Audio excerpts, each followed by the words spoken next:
কাবাবের জন্য আমি চাটনি তৈরি করছি। ধনেপাতা আর পুদিনা পাতা আমি সম পরিমাণে নিয়েছি। এবার এটা আমি মিক্সিতে ব্লেন্ড করে নেব।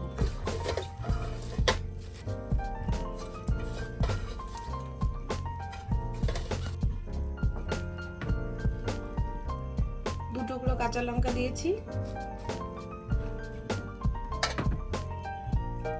আদা এইটুকু দিয়েছি, সামান্য পরিমাণে নুন দিলাম।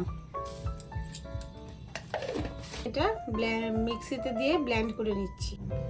এই যে আমার পুদিনা আর ধনেপাতার পেস্টটা তৈরি হয়ে গেছে। দই নিলাম, টক দই বড় টেবিল চামচের 2 চামচ নিলেই হবে। সামান্য আমি গোলমরিচের গুঁড়ো নিয়েছি, স্বাদ মতো নুন দিলাম, মিক্সড করব।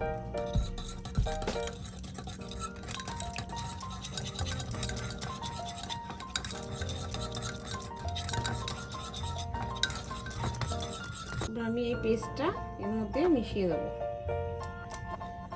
সব কিছু একসাথে মিশিয়ে নিচ্ছি।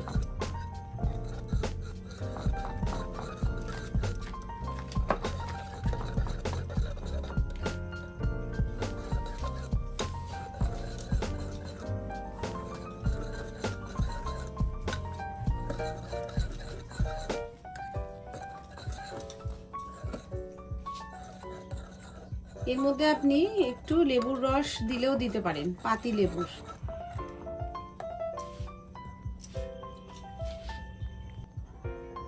আমি একটা গোটা পাতি লেবুর 4 ভাগের 1 ভাগ দিচ্ছি। একটু দিলে, রসটা আপনার ইচ্ছে, যদি মনে হয় দেবেন, নাও দিতে পারেন।